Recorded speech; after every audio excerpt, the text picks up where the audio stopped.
The evening sun dipped low, painting the sky in hues of amber and gold, its fading light stretching long, jagged shadows across the sprawling green expanse of the neighborhood park. The air buzzed with life. Children's laughter rang out like chimes, mingling with the soft murmur of conversations drifting from clusters of parents. Near the playground, it was a place that felt alive, a sanctuary where people shed the weight of their days and breathed a little easier. For Danielle Carter, it was a rare pause, a fleeting chance to sit still amid the storm of her life. She had parked her sleek black sedan just minutes ago, choosing a spot near enough to hear the joyful squeals of kids on swings, but far enough to let the quiet settle around her like a blanket. At 32, Danielle had carved a path through the unforgiving world of federal law enforcement. 8 years of relentless effort lifting her to heights few could claim. Her days were a blur of precision and pressure, her instincts razor-sharp, her discipline unyielding. Moments like sitting alone on a weathered park bench, her suit jacket folded neatly beside her, the crisp lines of her white blouse cutting through the soft evening air were a luxury she rarely afforded herself. She exhaled slowly, her dark eyes tracing the horizon, her posture rigid yet composed, a habit born from years of carrying authority in her spine. The distant hum of an engine tugged at her attention, pulling her gaze upward. A police cruiser rolled into the lot, its black and white frame stark against the fading daylight. Heavy boots hit the pavement with a thud as a figure emerged broad-shouldered, square-jawed, his mirrored sunglasses glinting like cold steel. He moved with a swagger, each step claiming the ground beneath him. And though Danielle didn't know his name, Officer Rick Dawson catalogued every detail. The tilt of his head, the tension in his frame, the way his presence seemed to ripple through the park's easy rhythm. At first, she dismissed him. She wasn't speeding. She wasn't loitering. She was just a woman on a bench, stealing a moment of peace. But then his eyes found her, and something shifted, a prickle of unease crawling up her neck. Rick Dawson had worn the badge for 11 years, long enough to believe he could read a person in a single glance. To him, the world sorted itself into tidy boxes, good or bad, safe or suspect. Danielle didn't fit. She sat there, poised and polished, her car too sleek, her clothes too sharp, her stillness too deliberate. She looked like money, like someone who didn't belong in this scrappy little park he'd once torn through as a kid, racing across the grass with scuffed sneakers and a wild grin. Now, as a cop, he saw a different livery stranger, a potential crack in the order he swore to protect. He told himself it wasn't about the color of her skin. It was about control, about knowing who belonged and who didn't. But beneath that justification, suspicion festered, a quiet reflex he'd honed over years, especially when faced with someone who didn't mirror his own reflection. Danielle felt his stare, a weight pressing against her chest. She straightened, forcing her breath to steady. She'd been here before too many times, caught in the crosshairs of a badge and a bias. Her skin always seemed to speak louder than her words, no matter how carefully she chose them. She gathered her things, her movements slow and deliberate, hoping to slip away before the tension thickened. But his voice cut through the air like a blade, sharp and frigid, edged with an authority that left no room for defiance.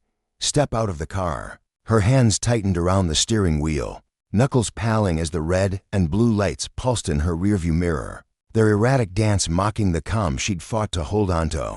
This wasn't a routine stop, she knew it in her bones. The command jolted her from her thoughts, and she complied, easing the door open and stepping onto the uneven pavement. Her heels wobbled slightly, the asphalt gritty beneath her soles, and she raised her hands just enough to signal compliance, every motion measured, every breath a battle against the rising tide of dread. The park's onlooker smothers clutching strollers, kids pausing mid-chase turned their eyes toward her, their stares prickling her skin like needles. "What's this about, officer?" Her voice held steady, but inside, her ribs felt like they might crack under the pressure of the moment. He loomed over her, tall and broad, his white skin a stark contrast to the shadowed fury in his eyes. She'd seen that look before, contempt, cold and unyielding. A judgment made before she'd even opened her mouth. Identification, he snapped, his gaze narrowing. "It's in my purse, on the passenger's seat," she replied, keeping her tone even, her hands still raised. "Step back," The order was a growl, and she obeyed, retreating a few paces as the crowd abandoned all pretense of disinterest. Rick yanked the car door open with a force that made the hinges groan, snatching her purse and upending it without a second thought. Lipstick rolled across the pavement, keys clattered, her wallet thudded to the ground. Her ID slid free, skittering over the asphalt like a fleeing animal. "Pick it up," he barked, his voice slicing through the humid air. She froze, heat surging through her veins, a molten anger she fought to swallow. "Excuse me?" The words slipped out, quiet but firm. "You heard me. Pick it up." His tone was a dare, his eyes daring her to push back. Slowly, she bent down, her fingers trembling with suppressed rage as they brushed the edge of the ID. Before she could grasp it, his boots slammed into her shoulder net hard enough to break bone, but enough to send her stumbling, her palms scraping the rough pavement as she caught herself. "What the hell was that?" she demanded, her voice sharp now, the mask of calm cracking. "Watch your tone," he shot back, stepping closer, his shadow swallowing hers. She rose, forcing her breathing to level, her heart hammering against her sternum. "I'm not cooperating." "No, you're resisting," he said, the accusation landing heavier than his shove. The crowd stirred, murmurs rippling through the air. A phone emerged, its lens glinting as someone began to record. "Put your hands on the hood," he ordered, his voice a thunderclap. Her pulse roared in her ears. "I haven't done anything wrong. You're obstructing an investigation." "What investigation?" She countered, her words clipped, her patience fraying. "Don't talk back to me." The shout echoed, and before she could brace herself, his hand clamped around her wrist. Pain erupted, white-hot, as he twisted her arm, forcing her chest against the car's searing metal. "Stop, you're hurting me," she gasped, her voice breaking. "Stay down," he snarled, his knee jamming into the back of her legs, pinning her as the handcuffs snapped shut. The steel bit into her wrists, sharp and icy, a physical echo of the humiliation clawing at her insides. The whispers from the crowd turned to shouts she didn't do anything, she's not resisting. But Rick didn't falter. He hauled her upright, his grip bruising, and shoved her toward the squad car. "You people think you can do whatever you want," he spat, the words dripping with venom. Her eyes burned, tears threatening to spill, but she clenched her jaw, refusing to let them fall. "Not here, not in front of him." "You people," she repeated, her voice trembling with a fury she could barely contain. "Ye entitled, arrogant, always playing the victim," he sneered, each syllable a dagger twisting deeper than the cuffs. She wanted to scream, to claw back at him with every ounce of her strength, but she stayed silent. She knew better. She had to, because Rick didn't know Hernet the real her. He didn't know the fire she carried, the power she wielded, the storm she could unleash.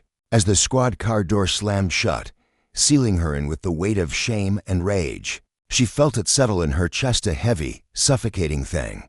But it wouldn't last. This wasn't the end, far from it, because Danielle Carter wasn't just a woman in a park. She was a force, a reckoning forged in years of fighting battles he couldn't imagine. And Rick Dawson, with his badge and his boots and his brittle authority, had no idea what he'd just awakened.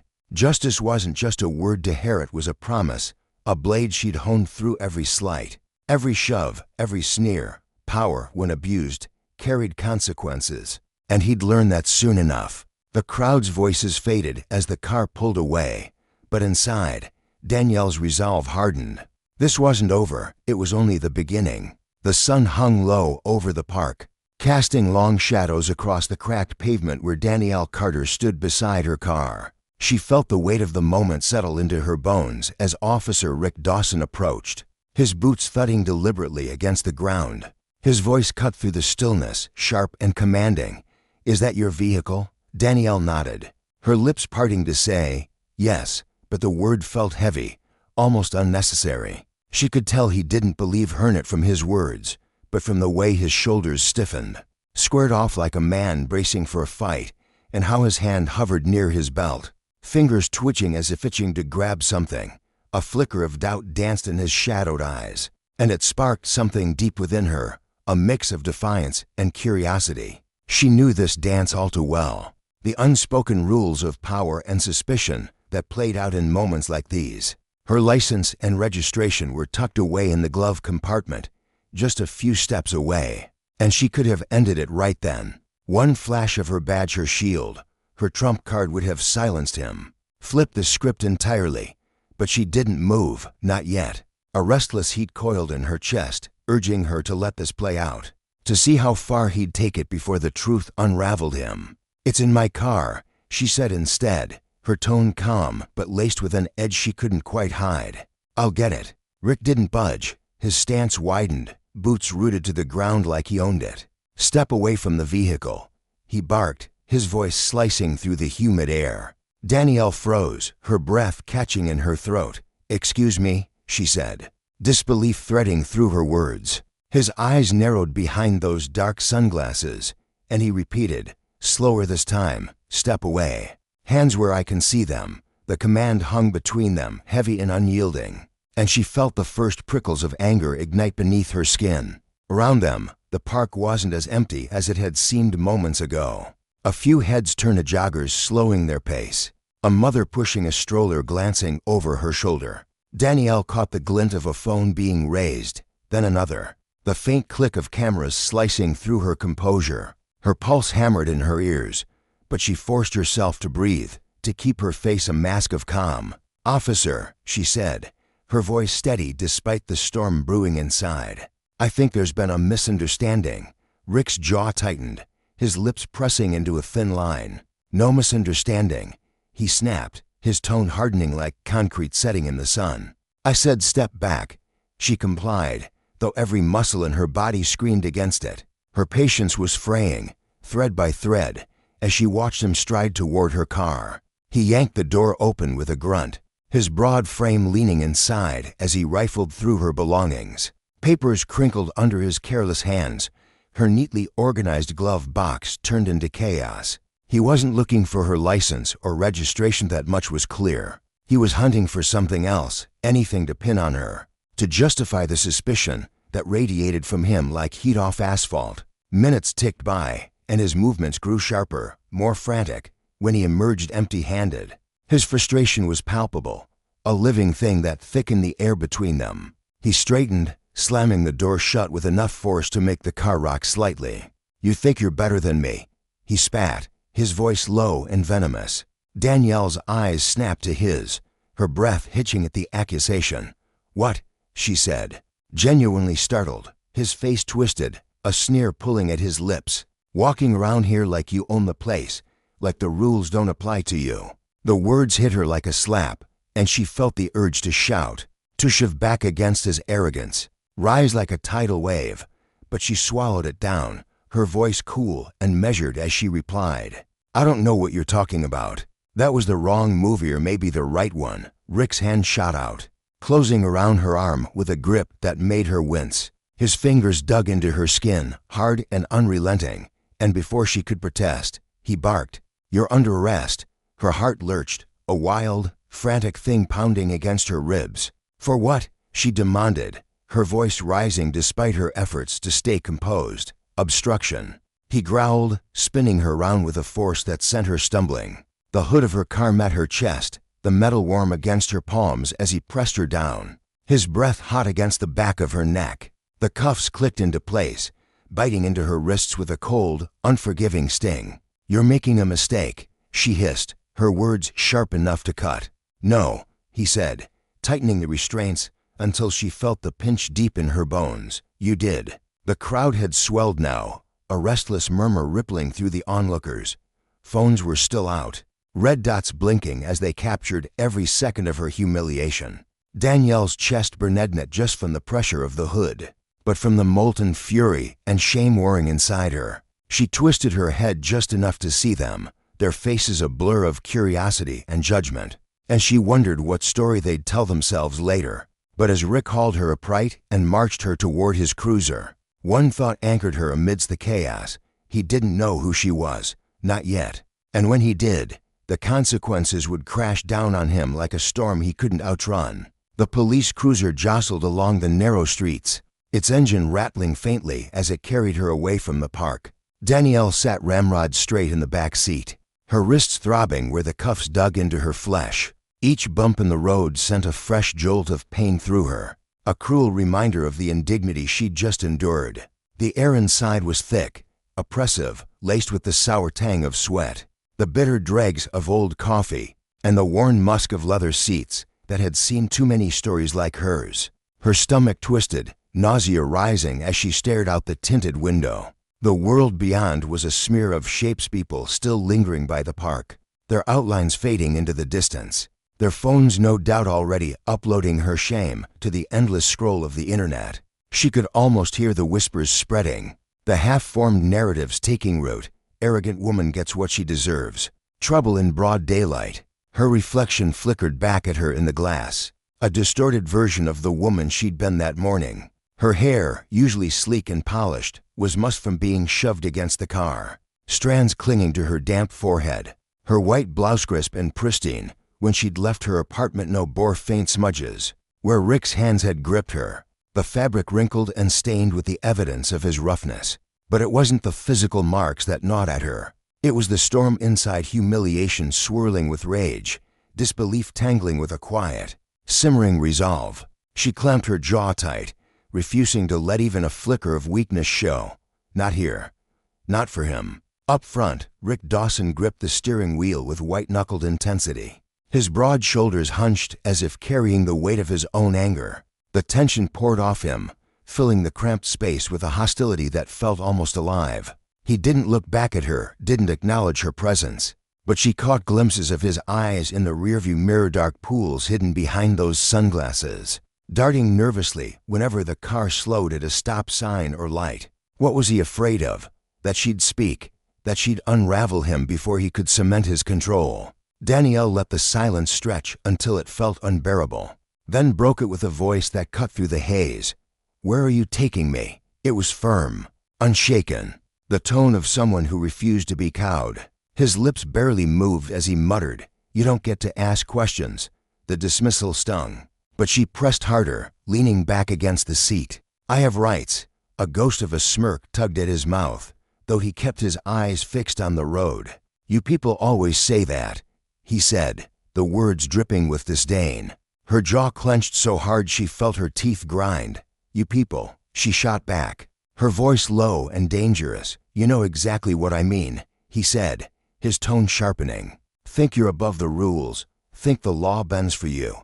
The accusation landed like a punch, and she leaned forward, the cuffs biting deeper as she strained against them. "I didn't do anything wrong," she said, each word deliberate, a challenge. The car lurched as he slammed the brakes at a stoplight, the sudden jolt throwing her forward. The seatbelt dug into her chest, stealing her breath, and she gasped as he twisted halfway in his seat. For the first time, their eyes met fully in the mirror, his gaze cold and unyielding. "Not yet," he said, the words a promise and a threat rolled into one. The light turned green, and he gunned the engine, the cruiser surging forward as the station loomed into view. It was a squat, weathered building, its cracked parking lot framed by faded lines and a crooked sign that read Eastfield Police Department. He swung around to the back, avoiding the main entrance where prying eyes might linger, and killed the engine with a jerk. When he yanked her door open, Danielle hesitated, her legs stiff from sitting so long in that cramped space. "Move," he snapped, his hand closing around her arm, again it as rough as before, but firm enough to remind her who held the power. She stood, forcing her posture straight despite the ache in her muscles, her heels clicking sharply against the pavement as he led her inside. The reception area was a dim, tired place, lit by flickering fluorescent bulbs that buzzed like dying insects. A woman at the desk glanced up briefly, her fingers pausing over a keyboard before resuming their lazy tapping. Danielle's eyes swept the room, peeling paint on the walls, the clutter of half-empty coffee cups and scattered paperwork, the faint scent of disinfectant that couldn't mask the staleness beneath. Rick steered her past the desks, his grip unrelenting, and into a smaller room that reeked of bleach and neglect. He shoved her into a chair, the metal cold against her back, and loomed over her with a clipboard in hand. "Name," he demanded. She didn't answer, her lips pressed into a tight line as she stared straight ahead. "Name," he repeated, his pen tapping in impatient rhythm against the paper. She met his gaze at last, her eyes blazing. "You think this is a game," he said, his voice low and menacing. "No," she replied, her tone cutting, "but I think you're playing with fire." His jaw twitched, a muscle jumping beneath the skin, but he said nothing. Instead, he straightened and waved over a younger officer, a lanky kid, barely 25, with a clean-shaven face and nervous eyes that flicked between them like a trapped animal. "Watch her," Rick barked, thrusting the clipboard at the rookie before stalking out through a side door. Danielle settled back in the chair, her cuffed hands resting awkwardly in her lap, the metal still gnawing at her wrists. She didn't flinch, didn't let the discomfort show.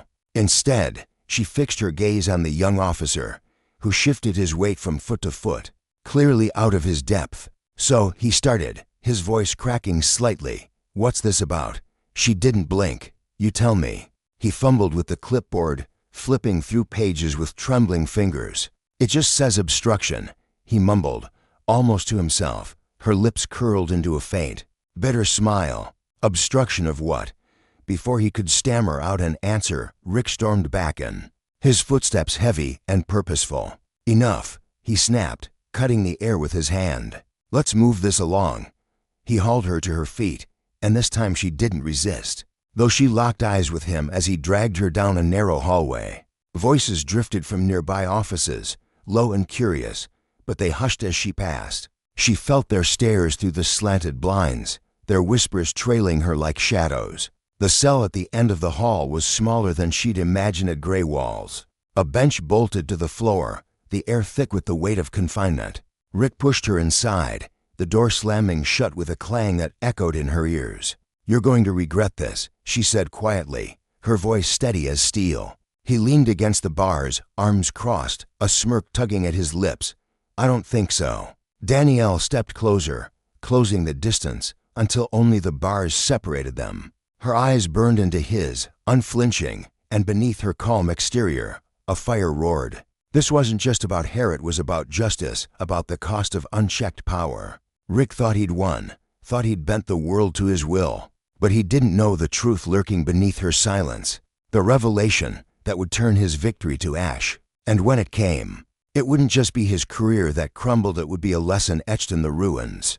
Power abused is power lost. In the dim, suffocating confines of the cell, Officer Rick Dawson's confidence wavered for a fleeting second, a crack in his otherwise steely facade. His boots scuffed the cold concrete as he turned sharply on his heel, leaving Danielle Carter alone in the oppressive silence. She lowered herself onto the unforgiving bench, her mind a whirlwind of thoughts and calculations. Her sharp eyes roamed the room, tracing every shadow cast by the flickering overhead light, every phantom from the ventilation system rattling faintly above, every glint of the cameras perched in the corners like silent sentinels.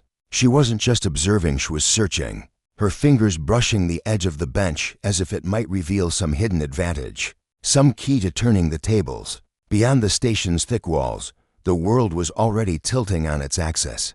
A grainy video of her arrest had erupted online, spreading like wildfire across screens and igniting a storm of outrage. Strangers' fastless voices in the digital etherware clamoring for answers, their anger palpable. Who was this woman? Why had she been dragged away in cuffs? What would happen to her now? The questions buzzed through the airwaves, growing louder with each share and retweet. But within the cell's stark confines, Danielle remained unshaken. A quiet certainty pulsed beneath her calm exterior. She held a secret, one that Dawson, in all his arrogance, couldn't begin to fathom. When that truth came crashing down, it wouldn't just unravel his illusions of power and control, it would dismantle everything he stood for, leaving nothing but ashes in its wake. The metallic clank of the lock reverberated through the cell, a harsh sound that seemed to bounce off the grimy walls. Dawson stepped inside, his broad frame filling the doorway momentarily before the heavy door scraped shut behind him, sealing them in a space that felt smaller with every breath. The air between them thickened, charged with an unspoken hostility that crackled like static. Danielle sat still as stone, her spine rigid against the bench, her wrists chafed raw by the cold steel cuffs biting into her skin. The faint red marks they left were a silent testament to her restraint. Yet her eyes betrayed no hint of surrender. They burned with a fierce, unyielding intensity, a tempest brewing behind a mask of composure. Dawson took a deliberate step forward, his heavy boots thudding against the floor, each sound an attempt to assert dominance. He wanted her to flinch, to shrink beneath his looming presence, to show even the tiniest fracture in her resolve. But she didn't. She sat there, unmoving, her gaze locked on his, and that unshakable defiance gnawed at him, burrowing under his skin. Clearing his throat with a forced grunt, he crossed his arms over his chest, puffing himself up to tower over her. "We're going to have a little chat," he said, his voice dripping with a bravado that didn't quite reach his eyes. Danielle's eyebrow arched ever so slightly, her expression a blend of cool detachment and piercing scrutiny. "I think you've already said enough," she replied, her tone measured but edged with a quiet challenge. His lips curled into a smirk, but it was a hollow gesture, lacking the confidence he so desperately tried to project. "Oh, we're just getting started," he shot back, leaning in closer, as if proximity alone could bend her to his will. Her eyes never wavered, holding his in a silent standoff that stretched taut between them, long enough to make him shift uncomfortably on his feet. When she spoke again, her voice was low, slicing through the tension like a blade. "You picked the wrong person." Dawson snorted, a rough, dismissive sound, and stepped even closer, his shadow swallowing the faint light around her. "Is that what you think? You think this little act is going to scare me?" His words were bold, but there was a tremor beneath them, a flicker of doubt he couldn't quite mask. Danielle's stare remained steady, unflinching. "No," she said softly, her voice carrying a weight that made the air feel heavier. "But what's about to happen will." For the first time, Dawson faltered. His smirk slipped, just for a heartbeat, before he snapped it back into place, clinging to his authority like a lifeline. "You think you're somebody special," he scoffed, shaking his head as if to dismiss her entirely. "You're just another loudmouth who doesn't know when to shut up." She leaned forward slightly, the cuffs clinking faintly against the bench, her voice steady as steel. "And you're just another coward hiding behind a badge." The words struck him like a physical blow. His jaw clenched, his fists tightening at his sides as anger flared in his chest. "Watch your mouth," he growled, his voice dropping to a dangerous rumble. Danielle didn't so much as blink. "Or what? You'll hit me. Add assault to the list of mistakes you've already made tonight." He leaned in closer, his breath hot and ragged, his face inches from hers. "You don't scare me." Her response was swift, her words sharp as a whip. "You should be scared. Because you're not in control anymore." Dawson recoiled a step, his hand drifting instinctively to his belt, fingers brushing the holstered gun as if its weight could anchor him. "You're bluffing," he muttered, but the conviction in his voice was fraying. Danielle rose slowly, deliberately, the cuffs digging deeper into her wrists as she stood. "No, I'm not." The room seemed to shrink around them, the walls pressing in as the tension coiled tighter. His eyes flicked to the door, a momentary calculation flashing through his mind. But she wasn't done. "You've already made the biggest mistake of your career," she said, her voice cutting through the silence like a blade. "You didn't bother to check who I am." His smirk returned, but it was unsteady, teetering on the edge of collapse. "Who you are." He forced a laugh, the sound hollow and brittle. "You're nobody." She stepped closer, her presence commanding despite the restraints, her expression unyielding. "You might want to double-check that." His face darkened, confusion and irritation warring in his features. "What the hell is that supposed to mean?" She leaned in just enough, her voice dropping to a calm, heavy whisper that carried the weight of inevitability. "Call dispatch. Run my ID again. And this time, pay attention to the words Federal Bureau of Investigation." Dawson froze, his eyes locked on hers, searching desperately for a lie, a bluff, anything he could cling to. When he found none, his shoulders stiffened, a cold dread creeping up his spine. "You're lying." He rasped, but the words sounded weak even to his own ears. "Try me," she challenged, her tone a quiet dare that hung between them like a guillotine. For the first time, Dawson's certainty crumbled. He fumbled for his radio, his hands unsteady as he pressed the button. "Dispatch," he said, his voice tighter than he intended. "Run an urgent ID check." Static hissed through the speaker, an agonizing pause that seemed to stretch into eternity. Then the reply crackled through, sharp and clear, confirming ID of Danielle Carter, she's FBI. The words slammed into him like a fist, knocking the air from his lungs. He staggered back, his grip on the radio tightening until his knuckles whitened, as if he could crush the truth out of existence.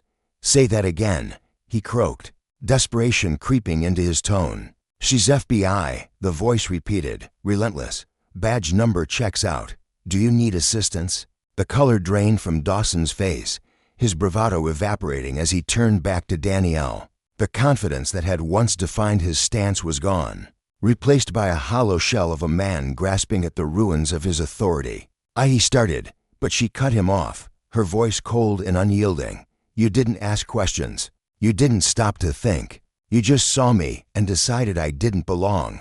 Dawson swallowed hard, his throat dry as sandpaper. "I didn't know," he stammered, the excuse feeble even to him. "No," she snapped, her tone razor-sharp. "You didn't, and now it's too late." Before he could muster a response, the door burst open with a jarring clang. Two figures stormed in: the captain, a grizzled man with a stern jaw, and a younger officer whose wide eyes betrayed his inexperience. The captain's gaze swept the room, landing on Danielle with a mix of recognition and urgency. "Get those cuffs off her," he barked, his voice a thunderclap in the cramped space. Dawson hesitated, his hands hovering uselessly. "Now," the captain roared, his patience fraying. Dawson scrambled to obey, his trembling fingers fumbling with the key until the cuffs clattered to the floor. Danielle rubbed her wrists, the red marks stark against her skin, but her eyes never left Dawson's. The captain turned to him, his voice cutting like a blade. "Badge and weapon. Hand them over." Dawson's hands shook as he unhooked his badge, the metal clinking against the bench with a sound that echoed like a death knell. Danielle stepped closer, her voice low but laced with a deadly calm. "You thought you could humiliate me and walk away. You thought no one would believe me." She paused, her eyes narrowing as she let the weight of her words settle. "But the world's already watching, and they're going to see everything." Dawson's face crumpled, the reality of his actions crashing down around him as the captain motioned for the two officers to escort him out. His footsteps echoed down the hall, heavy and uneven, his shoulders slumping lower with each step as the weight of his disgrace bore down on him. Danielle stood motionless, watching him vanish through the doorway. Her hands trembled faintly as she flexed her newly freed wrists. But it wasn't fear that fueled the tremor, it was the fire still blazing within her, a relentless fury that refused to be snuffed out. The captain shifted awkwardly beside her, his grizzled features softening with unease as he glanced between her and the empty threshold. "Agent Carter," he began, his tone tentative, but she didn't respond, her gaze fixed on the spot where Dawson had disappeared. Outside, the night pulsed with chaos. Camera flashes pierced the darkness, microphones thrust forward like spears, voices clamoring for answers. The video of her arrest had spiraled beyond the station's control, a viral reckoning that demanded justice. As she stepped into the flood of light and noise, Danielle Carter knew this was only the beginning.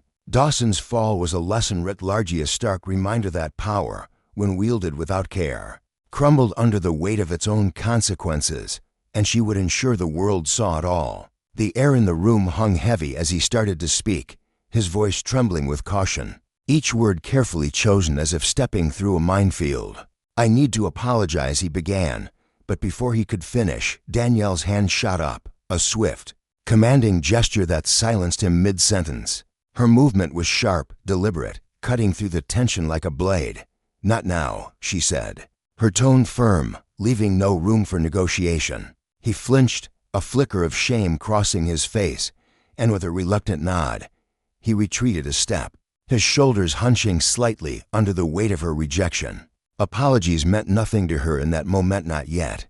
The sting of Dawson's words still echoed in her mind, a relentless drumbeat that drowned out any chance of reconciliation. She wasn't ready to hear him, not when the wound was still raw, pulsing with every memory of what had just transpired. Danielle turned on her heel, the crisp click-clack of her shoes striking the cold tile floor reverberating through the holding area like a metronome marking her resolve. She strode toward the main hallway, her head held high, her posture unyielding despite the storm raging within her. As she passed, heads swiveled in her direction. Officers, clerks, even the janitor paused mid-sweep, their eyes trailing her like moths drawn to a flame.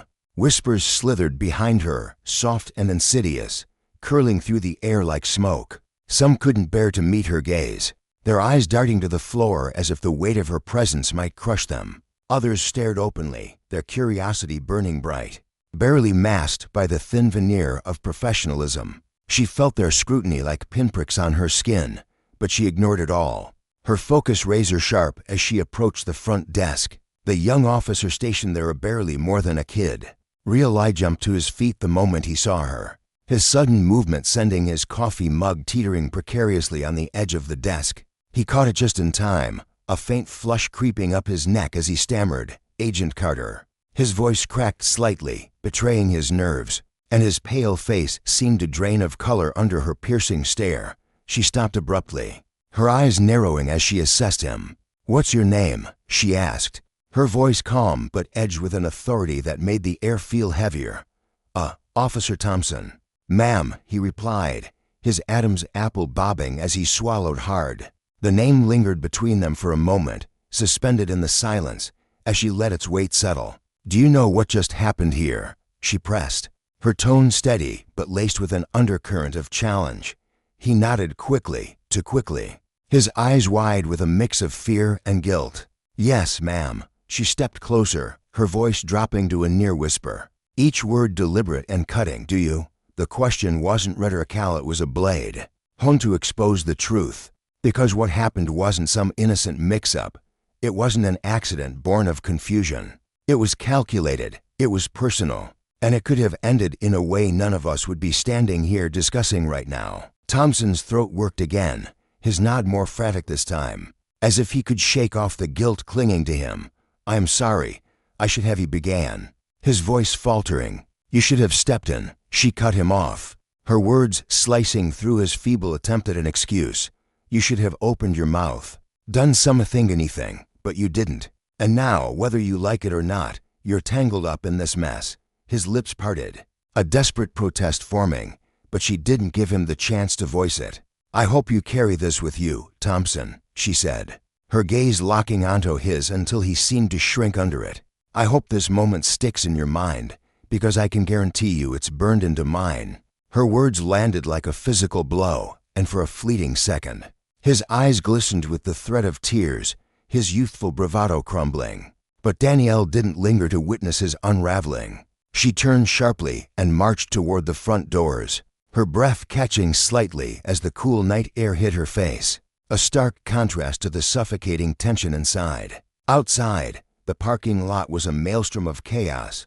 Reporters swarmed the entrance like vultures, their camera flashes slicing through the darkness, microphones jabbing toward her like spears. The video of her arrest had already ignited the internet, a wildfire of speculation and outrage, and the media smelled blood. She paused at the edge of the steps, letting the cacophony wash over her, shouted questions overlapping in a frantic chorus. "Agent Carter, what happened in there?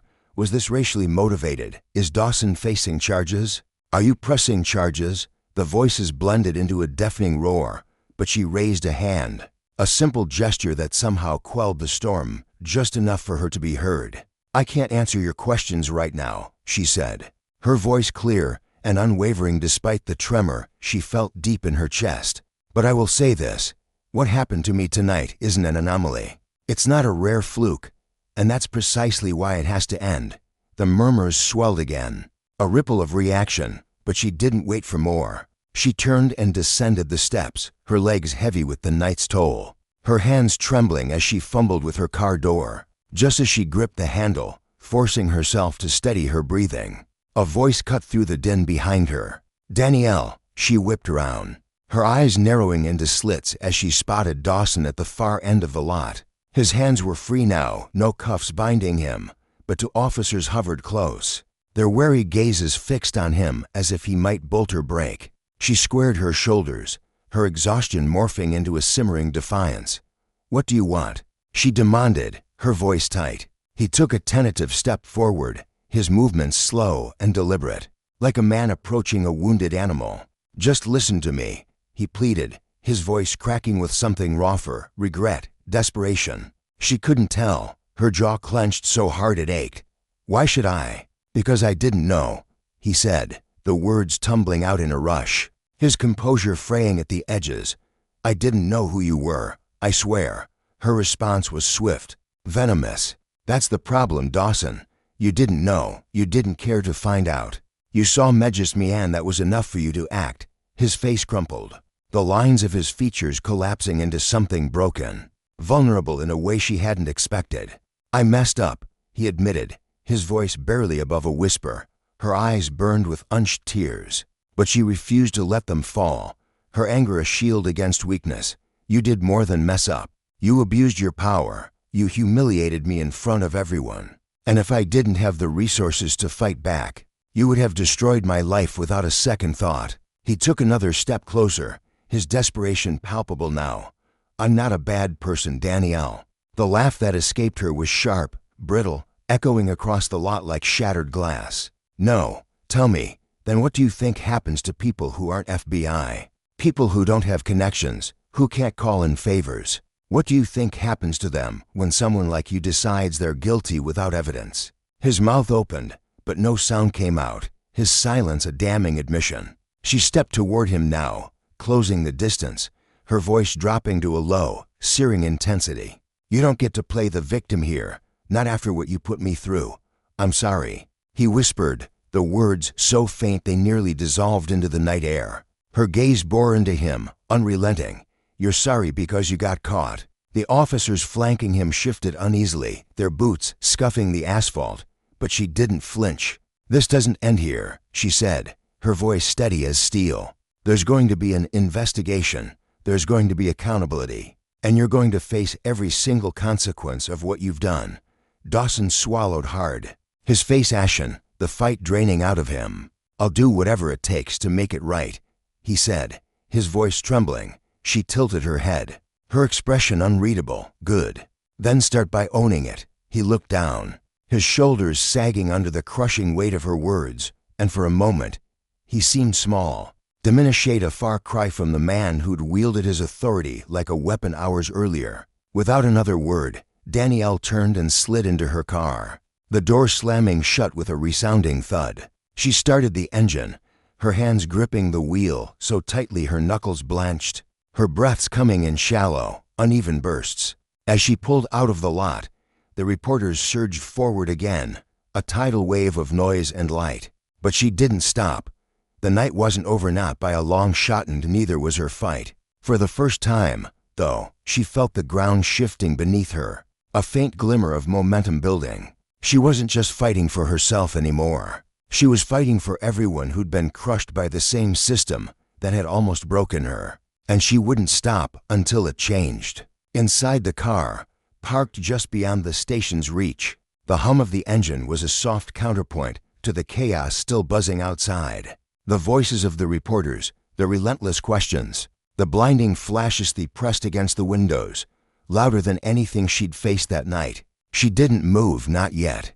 Her hands remained locked on the steering wheel, her grip so fierce it felt like her bones might crack. She needed this momento breathe, to let the jagged edges of what had happened settle into place.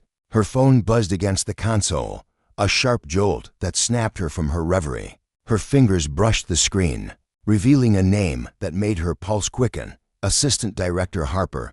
She hesitated, her thumb hovering over the answer button for a heartbeat, then pressed it. "Agent Carter," came his voice, clipped and controlled, the sound of a man who'd already seen too much. "I just watched the footage." She closed her eyes, exhaling slowly to steady herself. "I figured you would. You need to come in," he said, his tone leaving no room for argument. "We need to talk about what happens next." Next, the word carried a bitter edge, her frustration spilling over. "What happens next is he faces consequences. I want charges pressed. I want a full investigation. Harper didn't miss a beat, and you'll have it. But you need to tread carefully here. This case is bigger than just you and Dawson now, it's political. You understand that?" She opened her eyes, catching her reflection in the rearview mirror. House did. Defiant, unbreakable. Politics was the last thing she wanted to think about, not after the night she'd endured. "I understand," she said, her voice tight, "but I'm not backing down. I'll be there in an hour." She ended the call before he could respond. The silence that followed thick with resolve. By the time she walked back into the station, the atmosphere had shifted. The clamor outside had dulled to a murmur, but inside, the air crackled with unspoken tension. Like the stillness before a thunderstorm, officers avoided her gaze as she moved down the hall, their heads dipping as if her presence carried a gravity they couldn't withstand. Some muttered under their breath, their words too low to catch but heavy with unease. Others froze outright, their bodies stiffening as she passed, caught between fear and fascination. Dawson's desk sat abandoned, a stark void in the bustling room. Someone had already begun clearing it out his coffee mug, his framed photo, his clutter of pens swept into a cardboard box by a grim-faced clerk. She watched for a moment, feeling no triumph, no satisfactionly a hollow inevitability. He dug his own grave, but she knew the fallout wouldn't stop with him. It never did. The captain waited in his office, his broad frame silhouetted against the dim glow of a desk lamp. His expression was a mask, unreadable as stone, as he gestured to a chair. "Agent Carter," he began, his voice measured, cautious. "We're working on the report now." Dawson's been suspended. She didn't sit. She stood tall, her arms crossed, her silence a challenge. He shifted in his seat, the faintest crack in his composure betraying his discomfort. "We're taking this seriously," he added, but the words felt hollow to her ears. Seriousness wouldn't erase what had happened, wouldn't undo the damage of a system that let men like Dawson wield power unchecked. Justice wasn't just punishment, it was a reckoning, a dismantling of the rot that had festered too long. And as she stood there, the lesson burned clear in her mind. Power, when abused, didn't just harm its victims, it corroded everything it touched, leaving a trail of consequences no one could escape. Not Dawson, not Thompson, not the station, and certainly not her. The air in the room crackled with tension as Danny L. Carter stood before the captain, her voice cutting through the silence like a blade honed by years of frustration. "Pending the investigation, I assume you'll be filing formal charges, yes?" she demanded, each word deliberate, leaving no space for evasion. Her tone carried the weight of someone who had seen too much, endured too much, to let this moment slip through her fingers. The captain, a man weathered by decades in a flawed system, let out a long, weary breath, his broad shoulders slumping slightly under the burden of her gaze. "Look, Danielle," he began, his voice softer than she expected, almost pleading. "I know you're out for blood right now, in hell, I can't say I blame you. But you need to understand something. This department's already under a microscope. We're not fighting you on this. We'll cooperate fully, I promise you that. Just don't think this is only about one bad apple. People are going to dig deeper, and what they uncover might not be pretty for any of us." Danielle's jaw clenched tight, a flicker of defiance sparking in her dark eyes. She could feel the heat rising in her chest, a molten mix of anger and determination that had been simmering since the moment Officer Dawson's hands had clamped down on her wrists, unprovoked, unjustified. "Maybe that's exactly why this needs to happen," she shot back, her voice steady, but laced with an edge that made the captain pause. For a fleeting second, their eyes locked, and she saw something shift in his expression, something raw, almost like regret. It wasn't the smug defiance she'd braced herself for, but a quiet acknowledgement of the rot they both knew ran deep. "Be careful, Agent Carter," he said, his tone dropping low, a warning wrapped in concern. Taking down one man might rip the lid off a system too broken to patch back together. She leaned in closer, her breath steady, her resolve unshaken. "Then maybe it's about time someone had the guts to try," without waiting for his response. She turned on her heel and strode out of the office, the sharp click of her boots against the tiled floor echoing like a drumbeat of purpose. Outside, the hallway stretched long and dim, fluorescent lights flickering overhead, casting jagged shadows that mirrored the turmoil churning inside her. She barely noticed Thompson lingering there, his lanky frame slouched against the wall, hands shoved deep into his pockets as if he could hide from the guilt eating at him. When he caught sight of her, he flinched, a nervous twitch that betrayed his unease. But Danielle didn't slow her pace until his voice, shaky and uncertain, broke through the silence. "Agent Carter." She stopped mid-step, glancing back over her shoulder, her expression unreadable. Thompson swallowed hard, his Adam's apple bobbing as he struggled to find the words. I wanted to say I'm sorry," he stammered, the apology spilling out in a rush. "Clumsy and desperate. I should have said something sooner. I knew what Dawson was doing wasn't right, he saw it, and I just froze. I let it happen." His eyes darted to the floor, unable to meet hers, his freckled cheeks flushing with shame. For a moment, Danielle's gaze softened, a faint crack in the armor she'd built around herself. She could see the fear in him, the same fear that had kept him silent while Dawson's abuse of power went unchecked. "You froze because you were scared of what speaking up might cost you," she said, her voice low but piercing. "That's the real problem, Thompson. Fear like that, it's what lets people like Dawson hold onto their power day after day, while the rest of us pay the price." Her words hung heavy between them, a quiet indictment not just of him, but of the whole damn system. Thompson's shoulders sagged further, the weight of her truth pressing down on him like a physical force. "What do I do now?" he asked, his voice barely above a whisper, a plea for some kind of redemption. Danielle studied him for a beat, then softened her tone just enough to offer a lifeline.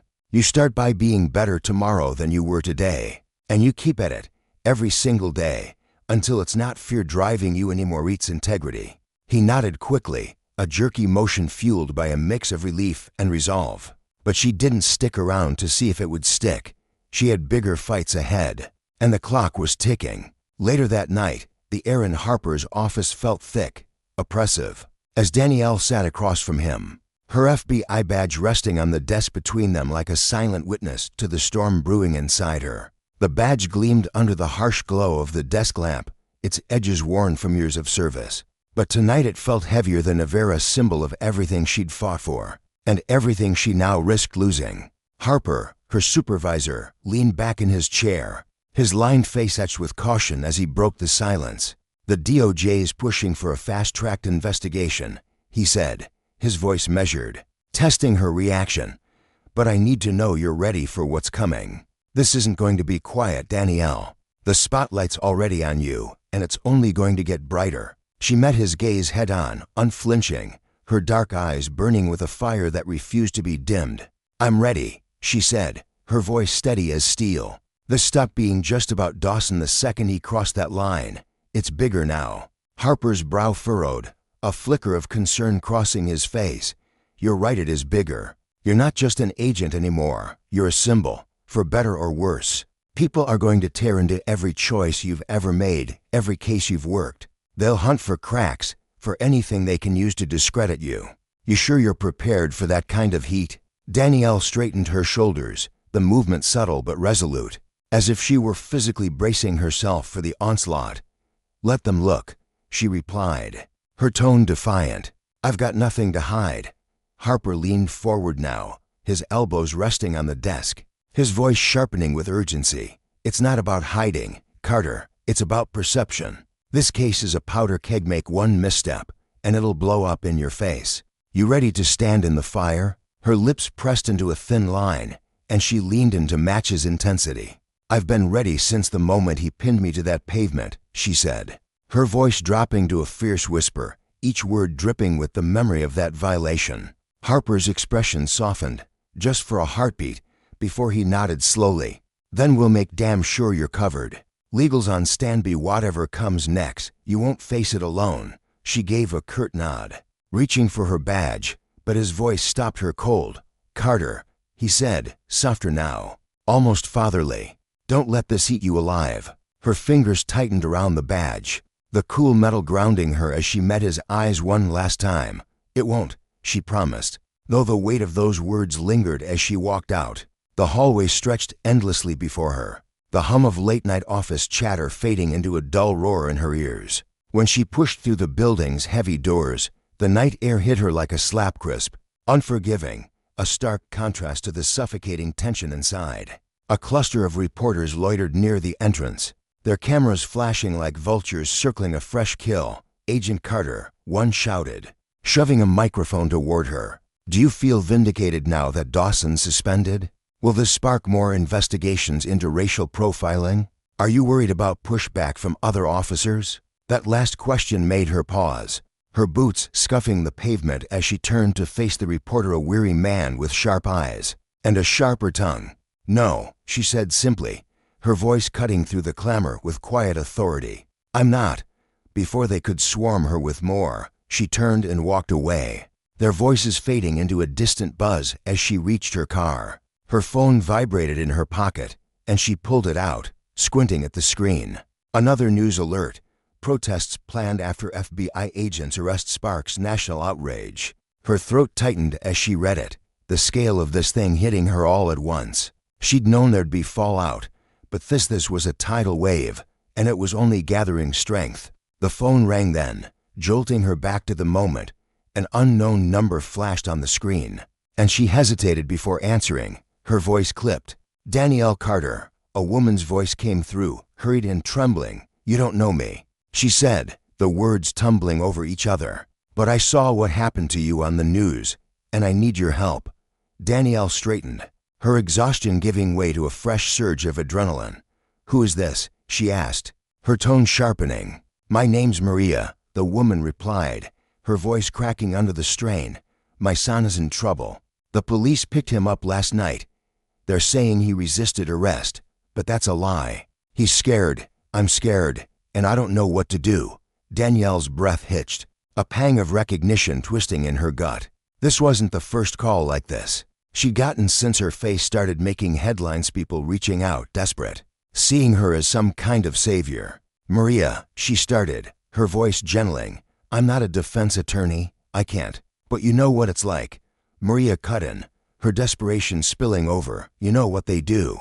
Please." Danielle closed her eyes, the weight of Maria's plea pressing against her ribs, threatening to crack them open. She wanted to help God. She wanted to fix it all, but the sheer scope of it was overwhelming. "Where is he?" she asked finally, her voice quiet but firm. Maria rattled off an address, and Danielle scribbled it down on a scrap of paper from her dashboard before the line went dead. She sat there in the driver's seat, the silence of the car wrapping around her like a shroud. Outside, the city pulsed with restless energipratists brewing, headlines screaming, a system teetering on the edge of collapse. And here she was, caught in the middle, a single spark threatening to ignite it all. Justice wasn't just a word anymore. It was a reckoning, a brutal lesson in the cost of power unchecked. Dawson's actions had been the match, but the fire was hers to carry, and she'd be damned if she let it burn out. Before the truth was laid bare, the crumpled edges of the paper felt rough against her fingertips as she sat there, motionless, her eyes tracing every word scrawled across it. Her chest tightened with a mix of dread and resolve. This wasn't just ink on a page. It was a call to action, a summons she couldn't ignore. She knew what stepping into this mess would mean, exposing herself once more, thrusting her name back into the spotlight she'd spent months trying to escape. But walking away, that wasn't an option either, not when the stakes were this high. With a slow, deliberate breath, she folded the paper and tucked it into her jacket, the decision settling into her bones like a storm cloud rolling over the horizon. The police station loomed ahead as she pulled into the parking lot, its faded brick walls bathed in the sickly yellow glow of buzzing streetlights. Stepping inside felt like slipping into a memory she couldn't shake, toes saying chipped tiles, the same weary faces behind the desks, the air thick with stale coffee and unspoken exhaustion. But this time was different. Danielle Carter wasn't the one with her wrists bound, her freedom stripped away. No, today she carried the weight of her badge, a solid, reassuring pressure against her hip as she moved through the corridors with a purpose that pulsed in her veins. Her boots echoed against the linoleum, a steady rhythm that matched the pounding of her heart. At the front desk, an officer glanced up, his face a mask of guarded suspicion. "Can I help you?" he asked, his tone clipped, as if her presence was an inconvenience he'd rather avoid. Danielle squared her shoulders, her voice cutting through the tension like a blade. "I'm here for David Alvarez." There was no hesitation, no room for debatage. Wasn't asking permission, she was stating a fact. The officer's eyes flickered with uncertainty, his fingers hovering over a stack of papers before he jerked his head toward the back, third cell. He muttered, rising to lead her down the hall. Each step toward that cell felt heavier, her pulse hammering in her ears as the fluorescent lights flickered overhead, casting jagged shadows on the walls. She could feel the eyes of other officers tracking her, their whispers trailing behind like a faint breeze. When they reached the door, the officer fumbled with his keys, the metallic clank reverberating through the narrow space. As the door swung open, Danielle's breath caught.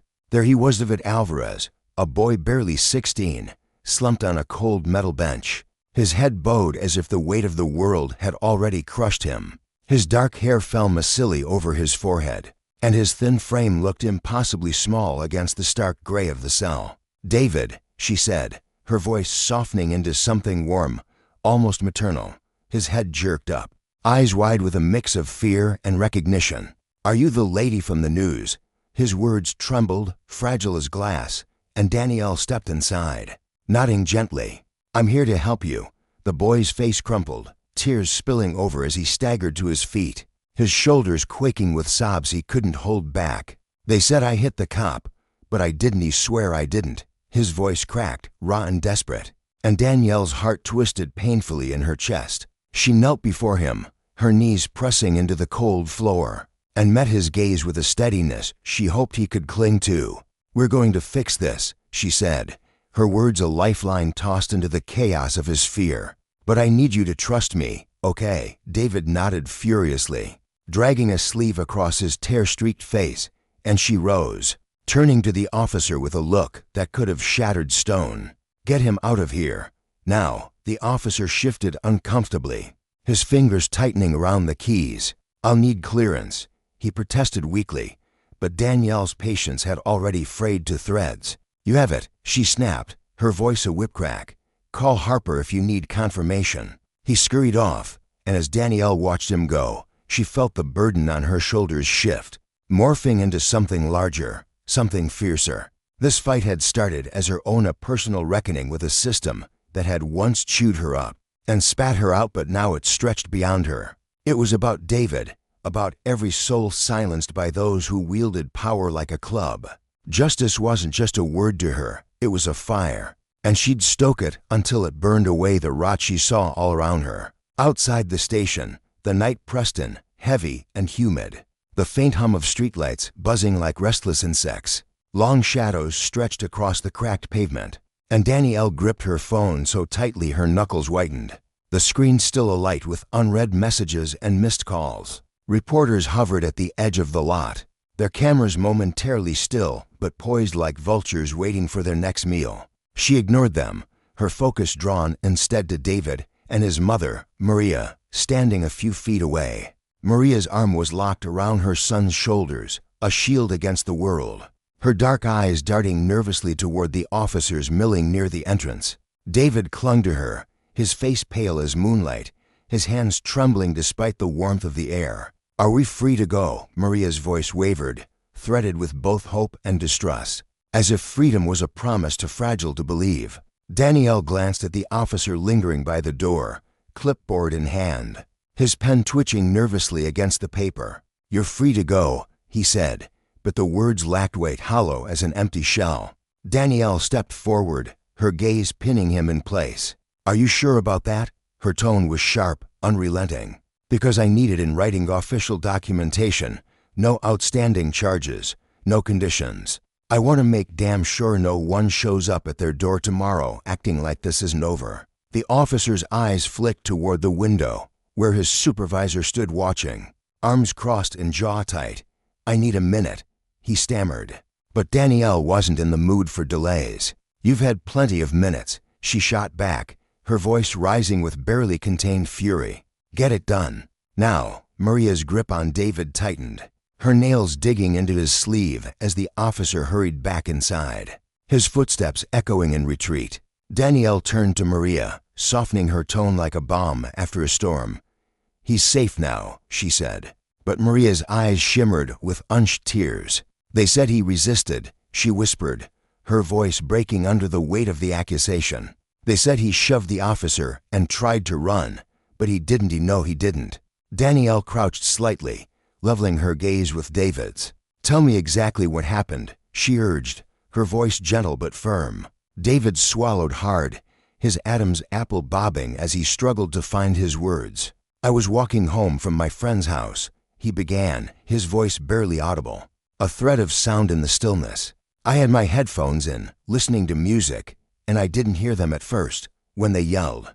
I turned around, and one of them was already coming at me. He grabbed me, slammed me against the car. He told him I didn't do anything, but he said I was lying." His breath hitched, and Danielle's stomach clenched as he continued. "Then they searched my bag, pulled everything out right there on the street. People were watching, staring at me, and I didn't know what to do." His voice broke, and Maria pulled him closer, her own tears falling silently now. Danielle straightened, her hands curling into fists at her sides, nails biting into her palms. "I know what that feels like," she said quietly, her words laced with a quiet fury born of her own past. "And I promise you, this isn't over." The officer returned then, clutching a manila folder, his eyes avoiding hers as he thrust it into her hands. "All charges dropped. It's official," he mumbled. Danielle flipped through the pages, scanning every line with meticulous care before handing it to Maria. "Keep this safe," she said, and Maria clutched it to her chest like it was her son's very life preserved in ink and paper. "Thank you," she whispered, her voice thick with gratitude. "Thank you so much." Danielle nodded, but her attention snapped back to the officer. "Who arrested him?" she demanded, her eyes narrowing. He hesitated, shifting his weight. "I can't disclose that." Her lips pressed into a thin line. "You don't want me to find out on my own, Agent Carter," she warned, her voice dropping to a dangerous low. "Because I will. And when I do, you better pray your name isn't anywhere near that paperwork." The officer stepped back, visibly rattled, and Danielle turned to Maria. "Go home," she said gently. "Make sure he rests. If anyone contacts you about this, call me immediately." Maria nodded, guiding David toward their battered old sedan, her tears still glistening in the dim light. As they drove off, Danielle pulled out her phone and dialed Harper, her boots scuffing the pavement as she paced. He picked up on the first ring, his voice gruff with exhaustion. "Tell me you're not still at the station." She didn't pause. They tried to bury another one.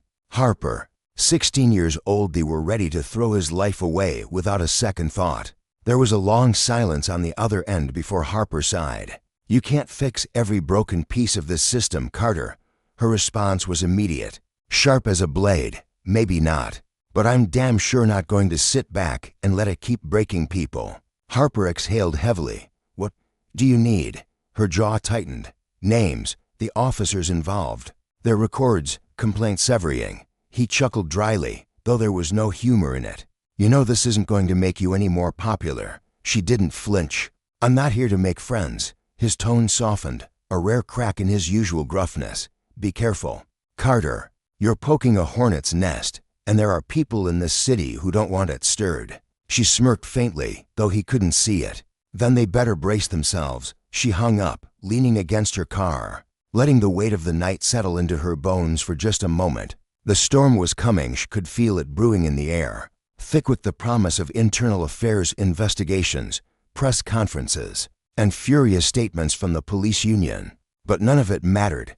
This wasn't about her anymore. It was about David, about Maria, about every name and face buried under the system's indifference. Her phone buzzed again, the screen lighting up with a notification. The video of her confrontation with Officer Dawson had skyrocketed past 1 million views.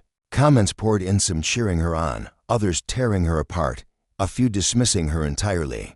She stared at her reflection in the glass, faint behind the glowing words, and let it linger there, unprocessed. A voice broke her reverie. "Agent Carter." She turned to see Thompson, a young officer with a pale, determined face, standing near the station's entrance. "What is it?" she asked, her tone neutral but curious.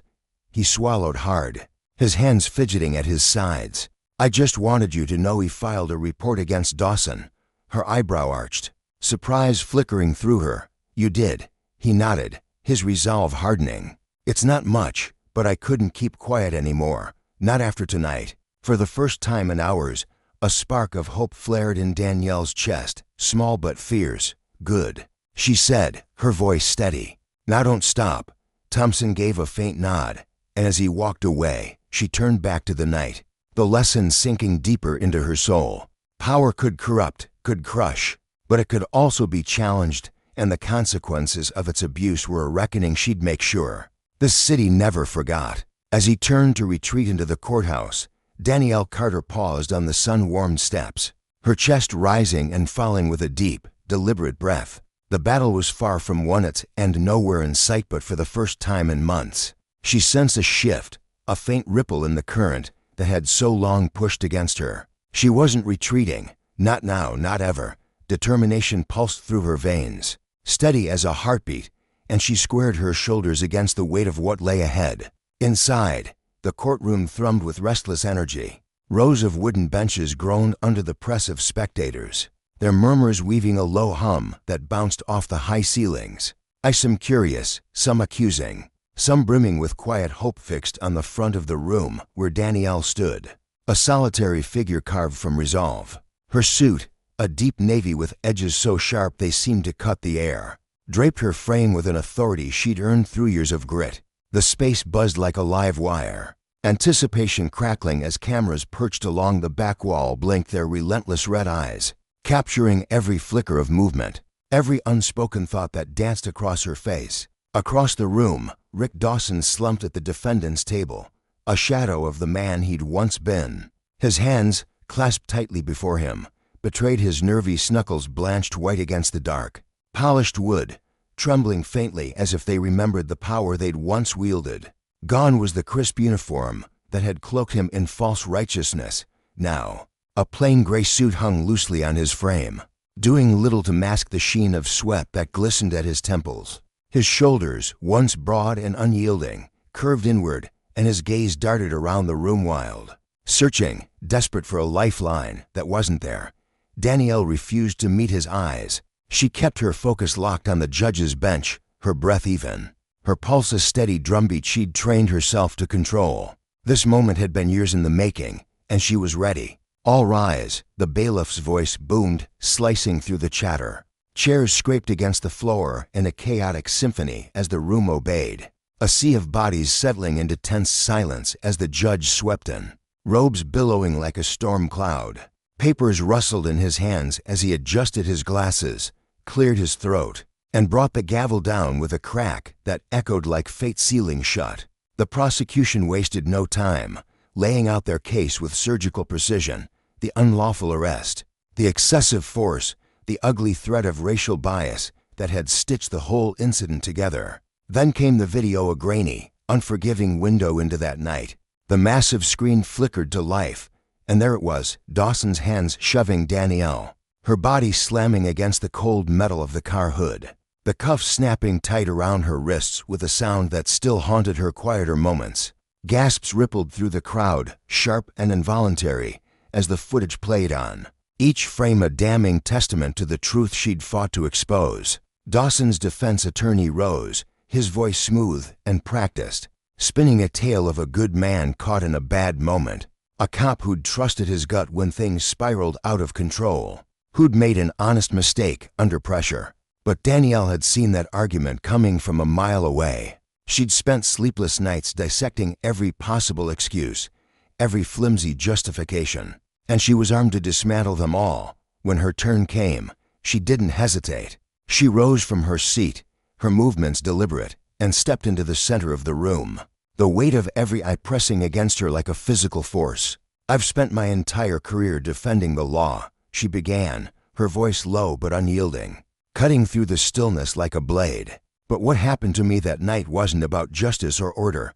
It was about power, raw, misused, and unchecked. I was humiliated, stripped of my dignity, treated like a threat not because of what I did, but because of who someone assumed I was." Her words trembled with a quiet fury she rarely let surface, and she paused, letting them sink into the room's heavy air. She could feel the spectators leaning forward, the jurors shifting in their seats, the weight of her truth settling into their bones. "I had the resources to fight back," she continued, her tone hardening.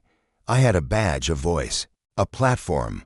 But what about the countless others who don't? This isn't just my story, it's theirs, too. It's about every person who's been targeted, silenced, or erased by a system that shields men like Officer Dawson, while leaving the vulnerable to fend for themselves. Today, I'm asking this court to hold him accountable not just for what he did to me, but for what he stands for, a failure of justice that's gone unpunished for too long. She sat, her heart hammering against her ribs, but her face remained a mask of calm. The silence that followed was deafening, a collective holding of breath as the room absorbed the depth of her plea. The verdict came faster than she'd expected, the word guilty ringing out like a gunshot sharp. Final, absolute.